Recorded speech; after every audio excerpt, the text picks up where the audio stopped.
오늘 열릴 경기도 국정감사를 앞두고 민주당이 대장동 태스크포스를 본격 가동했습니다. 국민의힘 토건 세력과 비리 법조인 간의 부패 카르텔에 맞선 이재명 후보는 칭찬을 받아야 될 것입니다. 이낙연 전 총리님께서 흔쾌히 선대위원장으로 참여할 수 있도록 분위기를 조성하는 데 최선을 다하겠습니다. 자, 민주당이 경선을 통해서 이재명 후보를 대선 후보로 선출한 지 한 일주일 지났습니다. 잘 아시다시피 여러 우여곡절이 있었어요. 폭풍 같은 일주일을 보내고 이제 본선 레이스 앞에 선 민주당 송영길 대표 지금부터 직접 만나보겠습니다. 대표님 어서 오십시오. 네, 안녕하십니까. 날씨가 추워졌네요. 마음은 더 춥지 않으셨어요? 지난 일주일 동안? 우리 국민들이 코로나 때문에 너무 힘든데 날씨도 추워지는데 그나마 오늘부터 이제 거리두기 제한이 8명까지 허용되고 맞아요. 그래서 예. 제가 결혼 예식장 우리 신혼 예비 부부들이 99명밖에 식사를 제공 안 해줘요. 네. 100명은 답례품. 그걸 한 250명으로 늘렸는데 예. 잘 체크해 보겠습니다. 아이고 고생 많으셨습니다. 네. 경선 쭉 치르시면서 소감 어떠세요? 네, 아무래도 다 대통령을 뽑는 거니까요. 다 치열하고 경쟁이 이제 격화되기도 했지만 그래도 민주당이 저력을 보여주어서 약간의 논란이 있었습니다만 잘 수습이 됐고 또 우리 이낙연 후보님도 대승적으로 또 저희 당무위원회 결론을 승복해주고 의원님들도 하나가 돼서 지난번에 이재명 후보가 국회를 방문해서 우리 의원총회 전체 의원들의 박수를 받고 하나로 통합이 됐습니다. 그 서른 의원하고는 포옹하시는 네네네. 그 장면이 굉장히 인상적이었는데 네. 꼭 예상하셨어요? 그럼 포옹이 있을 거라고? 서른 의원님이 아주 열정적인 분인데 또 뒤끝이 없는 분이라서 또 한번 그러시죠? 예. 그래서 포옹하고 다들 조금 옆에서 놀라지는 것 같기도 하고. 예. 그랬어요. 뭐 저도 죄송하다 그랬더니 뭐 됐어 이렇게 또 하시더라고요. 됐어 그러고 가셨어요. 됐어. 됐다. 그러면 됐다. 그러면 됐다. 그러면 예, 됐다. 그렇게 받아주시더라고요. 사실은 상처도 많이 받으셨어요. 송영길 대표도 경선 동안. 저야 뭐 대표니까 그러려니 하고. 아니 이낙연 전 대표도 좀 이렇게 표현을 막 하는 분이 아니신데 예. 해단식 때 그 말씀들 보니까 예. 이분도 좀 상처를 많이 받으셨구나 생각이 들더라고요. 그런 면이 있는 것 같아요. 워낙 우리 이낙연 총리님은 점잖으신 분이라 네. 사실 선거에 낙선돼본 건 처음일 거예요 이분이. 큰 선거에서. 아하. 국회의원 막 출마하시고부터 지금까지 종로 보궐선거까지 한 번도 안 떨어지셨잖아요. 기억이 없어요. 그런 예, 기억이. 그러니까 이게 충격이 아마 크실 거예요. 음. 저도 전화 드리면서 저도 상처를 많이 받았습니다. 전화. 제가 그랬거든요. 아니 저도 막 수많은 문자 폭탄에 뭐 가짜 뉴스에 상처를 받죠. 정치를 하다 보면. 근데 이제 그러려니 하고 있고 하나로 모입시다 이렇게 말씀을 올렸습니다. 근데 전화해서? 지금, 지금 아마 강원도의 사모님이랑 좀 쉬시는 것 같아요. 그래요. 네. 그러면 그 해단식 후에 예. 전화 좀 길게 통화를 하신 겁니까? 예. 그러셨어요? 아니 긴 통화만이 아니라 좀 얼굴 보고 만나셔서 허심탄회한 이야기를 나누는 기회가 있으셔야 돼요. 예, 곧 찾아뵈려고 합니다. 근데 약간 좀 총리님 좀 쉬시게 해주는 것도 A가 아닌가 싶습니다. 예. 언제쯤으로 그럼 계획을? 이제 이재명 후보님이 오늘 경기도 국감을 하시니까 네. 끝나고 나면 경기도지사 직을 이제 사표를 내야겠죠. 그건 다음 주쯤 됩니까? 네, 그래야 예비 후보 등록을 하고 이제 정식 이재명 후보께서 이낙연 전 총리를 찾아뵈야죠. 그게 중요하죠. 이재명 지사께서 이낙연 전 대표 전 총리를 직접 찾아가는 요 구상을 좀 하고 계세요. 예, 뭐 저도 찾아뵐 거고요. 예. 그러면은 뭐 이른바 명락 회동은 국감 후에 곧 있을 예정. 그래서 막걸리 한잔 하면서 서로 또 풀어지지 않을까 싶습니다. 그러니까 다음 주 초 정도로 보고 계세요. 그러면은 다음 주 중으로. 그렇게 또 압박하면 안 되니까 일단 총리님 말씀을 들어봐야죠. 오케이는 하셨어요? 만나는 거에 대해서? 뭐 그러실 것 같습니다. 예. 그렇습니다. 한 발 더 나가서 이낙연 전 대표의 어떤 선대위원장 수락 가능성은 어떻게 보세요? 예, 그 문제도 잘 풀리지 않을까 싶습니다. 예. 아, 그것도 오케이를 하셨습니까? 혹시? 아니죠. 아직 그렇게 말씀드리면 안 되고 일단 만나 뵙고 다 하나씩 뭐 상의를 해야죠. 예. 근데 뭐 이 어떤 대표로서의 희망을 넘어서 받으실 거라는 어떤 감이랄까요? 이런 게 있습니까? 네, 선거 과정에도 우리 이낙연 총리께서 사전에 불복이란 없다. 항상 그렇게 원팀을 말씀해 오셨기 때문에 이제 좀 시간이 좀 필요하죠. 시간이 필요하죠. 네. 사실은 뭐 경선이란 게 치열하면 치열할수록 모두가 다 상처받는 일이기 때문에 시간은 좀 필요한 건 맞습니다. 네. 하지만 그 시간이 너무 길어지면은 또 원팀이 되는데 이게 어렵지 않습니까? 우리가 하나 이점은 국민의힘은 치열하게 경쟁이 진행 중이고 네. 우리는 좀 빨리 결정이 됐다는 게 이점입니다. 그래서 아. 우리는 하나로 이렇게 통합할 수 있는 시간적인 여유가 상대적으로 있다. 국민의힘이 11월 5일 날 아마 후보가 결정되잖아요. 그렇습니다. 그때까지 저희들은 좀 하나로 추스릴 수 있는 시간을 벌었다 이렇게 생각합니다. 아하. 선대위 출범이 10월 말 11월 초 정도 되나요? 아무래도 그렇게 되지 않을까 싶습니다. 예. 국정감사 끝나야 되니까 그렇죠. 10월 말쯤 이제 끝나면서 하나로 통합되고 또 거리두기도 좀 완화되고 그러면 좀 더 좀 많은 당원들이 모여서 그렇죠. 컨벤션 효과도 만들어야 되고. 그렇죠. 네. 그때 이낙연 전 대표와 이재명 후보가 손 이렇게 딱 잡고 나타나는 이런 모습. 11월 5일 또 국민의힘 후보 결정과 또 상응할 만한 뭐가 있어야 되니까 여러 가지로 생각 중입니다. 그날 손잡고 나타나는 모습이 제일 큰 이벤트가 될 수 있을 것 같은데 대표님 머릿속엔 있군요. 봐야죠. 예. 알겠습니다. 사실은 치열한 경선 치른 후에 이제 물리적인 원팀을 그렇게 만드는 것도 이게 쉬운 일이 아닌데 화학적인 결합은 더 어려운 과제입니다. 데이터로 잡힌 게 있던데요. 지난 11일, 12일 양일간 여론조사기관 리얼미터가 2027명을 대상으로 조사한 겁니다. 이낙연 후보 지지자들한테 이재명 대 윤석열 가상 대결에서 누구를 선택하겠느냐 물으니까 이재명 14.2, 윤석열 40.3. 이재명 대 홍준표 맞대결에서는 이재명 13.3, 홍준표 22.9%. 이게 많이 화제가 됐어요. 요 여론조사가. 어떻게 생각하세요? 네, 그거는 뭐 그때 일시적 상황이기 때문에요. 지금은 뭐 여론조사를 해보면 비슷한 상황입니다. 그래서 저는 이 문제는 계속 변화되고 있는 것이고 11월 5일 국민의힘 후보가 결정되면 또 상황이 달라질 것이다 이렇게 생각합니다. 아, 국민의힘 후보가 결정되면 네. 그게 또 영향을 줄 수 있다고 보세요? 그렇습니다. 오히려 국민의힘 후보가 결정되면은 뭐 컨벤션 효과 이런 거 나타나면 더 조금 어려워지고 그런 우리도 컨벤션 효과가 안 나왔다 이렇게 지적을 하잖아요. 역 컨벤션 효과 뭐 이런 예, 말들 하더라고요. 야당은 더 심하지 않을까요? 우리는 그래도 이제 폭탄이 사라졌다고 한다면 저기는 지금 폭탄이 계속 지금 돌아가고 있는 거잖아요. 아. 지금 윤석열 후보님이나 홍준표 후보님 그 두 분이 이렇게 토론한 거를 보거나 예. 유승민 후보님 이렇게 보면 그 차이가 우리 후보님들 간의 그런 차이보다는 훨씬 큰 것 같습니다. 그 치열함이 그렇고 아예 접점을 찾기가 어려운 거죠. 아, 그 충돌이 우리는 이재명 후보님, 이낙연 후보님 그 접점이라는 게 그 갈등이라는 게 크게 뭐 복잡한 건 아니었잖아요. 그러면 기본적으로 우리는 기본 철학을 공유하는 건데 여기는 예.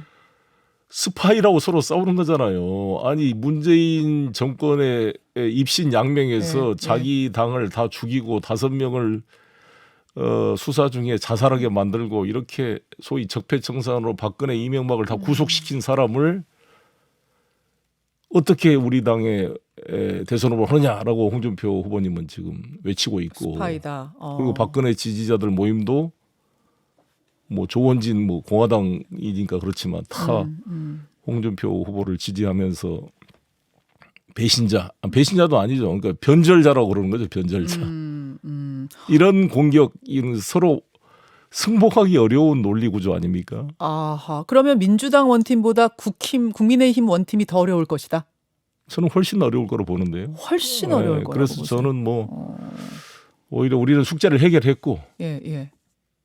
완전히 해결한 건 아니지만 일단 후보를 확정해서 해결해 가는 중이고 예. 저쪽은 이제 숙제가 지금 폭탄이 다가오고 있는 것이고.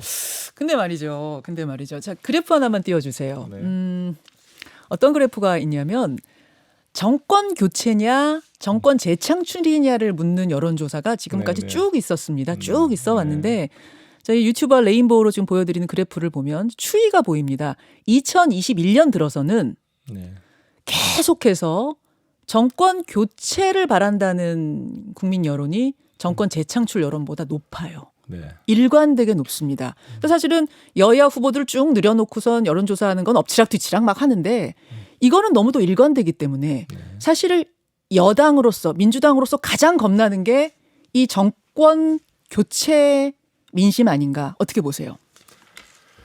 모든 국민이 내일은 오늘보다 낫기를 바라는 것이라고 생각을 합니다. 그래서 저는 당연한 또 흐름일 수 있다.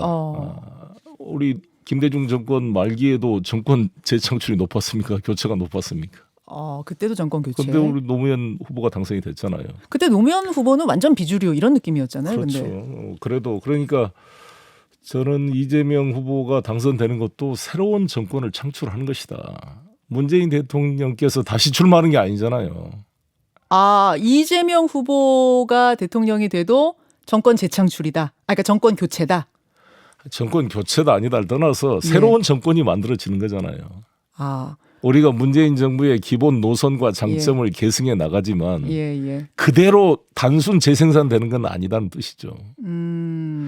그리고 더구나 이재명 후보가 문재인 정부의 무슨 총리나 강요나 뭐 핵심 역할을 했던 분은 아니잖아요. 경기도지사로 지방 행정을 했고 또 핵심 주류 그룹이 아니었습니다. 그래서 변화에 대한 기대가 있잖아요. 또 이재명은 한다면 합니다라는 게 있잖아요. 이번에 전국민 재난지원금 문제 가지고 제가 홍남기 부총리와 아주 부딪혔는데 경기도는 그냥 다 하겠다고 지금 다 결정한 거잖아요. 그러니까 뭔가 좀 차이가 있는 거죠. 차이가 있다. 그래서 이런 변화에 대한 기대가 있다고 보여지고요. 그래서 이재명 후보를 보면 지금 뭐 여러 가지 뭐 논란 때문에 그렇습니다만 집행력과 실행력 뭔가를 좀 경제를 잘 살릴 것 같다 이런 평가는 높은 거 아니겠습니까? 그래서 새로운 정권 창출, 문재인 정부의 장점을 계승하되 부족한 점은 보완 변화시켜 나간다. 이것을 강조함으로써 국민들의 쩌란 요구를 잘 수렴하려고 합니다. 저도 민주당의 비주류로서 당대표가 된 거고 민주당을 변화시키고 또 정부도 변화시켜 나가겠다라는 거죠. 국민들도 이제 그렇게 받아들여 주셨으면 하는 민주당의 바람인데 또 국민들 보시기에는 이제 이재명 지사와 함께하는 캠프 인사들이 다 주류 범친문 인사들이라 얼마나 다르다라고 차별점을 주실지 그거는 조금 미지수긴 해요. 본인이 중요하죠. 그 일부가 다 참여하는 것이지만 저는 그 이재명이란 분이 살아온 삶이 우리 아주 어려운 서민들의 삶을 몸으로 겪었잖아요. 이 중고등학교도 못 가고 소년공으로 공장에서 어린 나이로 일하다가 프레스에 눌려 손이 이렇게 삐뚤어져 가지고 저도 그 삐뚤어진 손을 보니까 마음이 아프더라고요. 이게 손이 펴지지 않습니다. 이렇게 보면.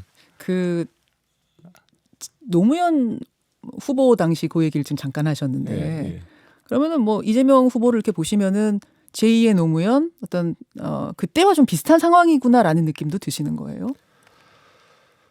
그렇죠. 우리 노무현 대통령님과 감히 이제 비교하기 어려운 또 훌륭한 분인데 우리 노무현 대통령님도 근데 이제 이재명 후보도 그런 비주류 신돌석 장군이라는 표현을 쓰는데 평민 출신 의병장 것처럼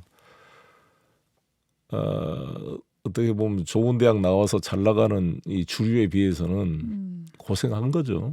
그리고 정치에 들어와서도 무슨 주류에 속하지 않았고 계속 주변에 돌다가 성남시장이라는 자리를 어렵게 한번 맡았더니 자신의 실력을 발휘했고 또 그것이 국민들의 평가를 받아서 경기도지사가 됐고 그래서 이재명 후보의 그런 유세 트레이드마크가 조그마한 권한을 줬더니 이렇게 성남을 변화시켰고 또 경기도를 변화시켰다. 그래서 대한민국에 이끌 기회를 달라 이렇게 호소하고 있는 것입니다. 알겠습니다. 그런 면에서 정권 교체를 바라는 뭐 국민들의 열망 그것에 어떻게 보면은 뭐 아주 다르지는 않을 것이다. 양쪽을 다 받아내는 그런 후보가 될 것이다. 그런 말씀처럼 들려요. 정권 재창출, 정권 교체 양쪽의 예를 열망을. 들어서 윤석열 총장 같은 경우에 우리 문재인 대통령이 너무 착하시잖아요. 아, 마음이 아하. 그 절차를 아주 중시하시고. 아, 그래서 윤석열이 그러한 행위 이번에 판결에도 나왔지만 결국 불법이 인정돼서 추미애 법무부 장관의 징계가 타당하다라고 지금 법원이 손을 들어준 거잖아요. 예, 예. 아마 그런 경우에 불러다가 그만둬라라고 해야 되지 않았나. 예를 들면 좀 스타일이 좀 차이가 있는 거죠. 스타일이 다르다. 네. 알겠습니다. 민주당 송영길 대표 만나고 있습니다. 오늘 이재명 지사가 참석하는 행안위 국감이 있습니다. 정면 돌파냐, 정면 충돌이냐, 막 이런 해석이 나오더라고요. 득이 될 거냐, 독이 될 거냐. 어떻게 생각하세요? 당연히 득이 될 거라고 생각합니다. 당연히 득입니까? 예. 근데 사실 제가 나가지 마시라. 그러니까요. 왜 말리셨어요, 그러면?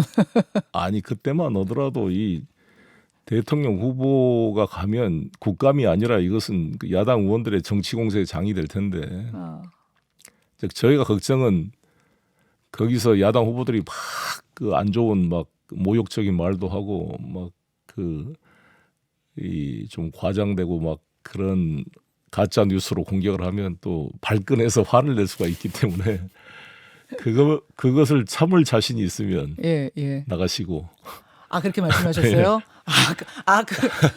그걸 참고 국민들에게 친절하게 이렇게 차근차근 설명하는 자세. 예. 그렇게 오해하실 수도 있지만 사실은 이렇습니다. 이렇게 좀 국민들이 알아들을 수 있도록 좀 배려하면서 잘 답변할 수 있을 자신이 있습니까? 자신 있다 그러시더라고요. 그래서 잘 하실 걸로 생각합니다. 그래서 이번에 더구나 이것은 국민들께서 보시기에 선서를 하고 하는 거거든요. 맞습니다. 이걸 위증을 하면은 바로 이건 이 고발이 됩니다. 그래서 예, 예. 국감에서 증인 선서를 하고 하는 진술의 신빙성은 높을 수밖에 없는 거고. 그래서 국민들께서 신문에서 편집되지 않는 생방송을 한번 보게 할 필요가 있다고 봅니다. 편집되지 않은 생방송으로 국민들께 구구절절 다 자세하게 네. 친절히 설명할 기회로 삼아라라는 조언을 하셨군요. 그렇습니다. 버럭하지 않을 자신이 있으면 나가셔라 하니까 예스 하신 거예요. 예, 예. 아니 조선일보 같은 거 보도를 보면 예. 이게 윤석열 후보 선거 홍보물 같은 느낌이 들어요. 아, 그 무슨 말씀이세요? 신문이요? 너무 심하게 이재명 후보의 조그마한 거에 찾아서 이재명 후보 손가락이 10개다 이런 것도 막 기사화 시킬 태세입니다 보면. 그래서 그런 편집된 언론에 의해서 만들어진 그 이미지가 아니라 편집되지 않는 생방송을 한번 국민들께 보여주는 것도 괜찮다고 생각합니다. 말렸던 거는 그럼 괜히 말렸다 싶으신 거군요. 아주 그것도 의미가 있었고요. 알겠습니다. 그런 의미를 그러니까 국민들께서 그럼에도 불구하고 이재명 후보가 네. 위험을 감수하고 나오는 이유는 예. 그만큼 자신감이 있고. 자, 거기서 질문 하나 드리겠습니다. 네. 그러면 지금 특검하자 이렇게 지금 뭐 야당들이 주장하고 있는데 그거 받아서 더 말끔히 털 수도 있는 거 아닙니까? 그렇게 되지가 않습니다. 아닙니까? 아시다시피 지금 박영수 특검이 지금까지 하고 있어요. 예. 국가 예산을 쓰고. 국정농단 특검이요. 특검이 지금까지 지금 4년이 5년까지 특검을 하고 있습니다. 물론 공소 유지를 위한 특검이긴 하지만 네, 지금은. 그 박영수 특검이 핵심으로 관련된 사건 아닙니까? 지금 사건이. 의혹을 받고 있죠. 그렇습니다. 그래서 모든 특검이라는 게 13번이 있었습니다만 검찰 수사를 하지 않고 특검하는 경우가 없어요. 그래서 지금 검찰 경찰 수사를 해야 될 단계고 그리고 대선이 다가오고 있는데 네. 특검을 해가지고 대선 내내 이걸 검찰이 선거를 하도록 하면 안 되는 거 아니겠습니까? 그 전에 빨리 끝낼 수 있도록 지금 단계의 수사를 박차를 가하는 것이 중요하다 이렇게 언제쯤 생각합니다. 검찰이 이걸 마무리 짓는다고 지금 알고 계세요? 글쎄요. 그 대선에 본격적 들어가기 전에 결론을 내줘야죠. 12월이라는 이야기도 돌던데 그 정도면 가능할 거라고 저는 그 보시면. 안에 될 수 있도록 해야 한다고 봅니다. 그러십니까? 알겠습니다. 대선 시간이 얼마 안 남았는데 본선 관련해서 이 질문도 좀 드려야겠어요. 이제 이재명 후보는 확정이 됐으니까 국민의힘에서는 누가 맞상대로 나올 것인가에 관심이 가는데 송영길 대표 보시기에 가장 껄끄러운 상대는 누굽니까? 제가 후보가 아니기 때문에 예. 4명 후보 누구라도 이재명 후보는 자신 있을 거라고 생각합니다. 근데 그 중에 제일 우리가 바라는 사람은 윤석열 후보가 되는 걸 바라고 있고요. 아, 윤석열 후보가 되는 걸 가장 바라세요? 예. 그 얘기는 가장 좀 만만하다? 만만하다고 보기보다는 예. 가장 내용이 없는 사람이니까. 아, 컨텐츠 예. 내용이 예. 없어 보이십니까? 근데 토론 지난번 하는 거 보는데 잘하시더라고요. 많이 올라가셨어요. 토론 실력이. 완전히 막무가내 토론인데. 아, 그렇게 보셨어요? 예. 그래서 유승민 후보하고 윤석열 후보하고 1대1 토론을 한번 해봤으면 여러 가지 그 부실한 게 다 드러날 걸로 생각이 됩니다. 자, 윤석열 캠프 윤석열 후보가 나오시면 제가 그 질문도 직접 한번 드리도록 하고 오늘 본선을 앞둔 송영길 대표와의 인터뷰는 여기까지 하겠습니다. 송 대표님 오늘 고맙습니다. 네, 감사합니다. 김현정의 뉴스쇼는 청취자 여러분의 참여로 이루어집니다. 트위터, 페이스북, 레인보우 게시판, 그리고 단문 50원, 장문 100원의 유료 문자 샵 1212, 우물정 1212 통해 참여하실 수 있습니다. 김현정의 뉴스쇼, 여러분과 함께 만듭니다.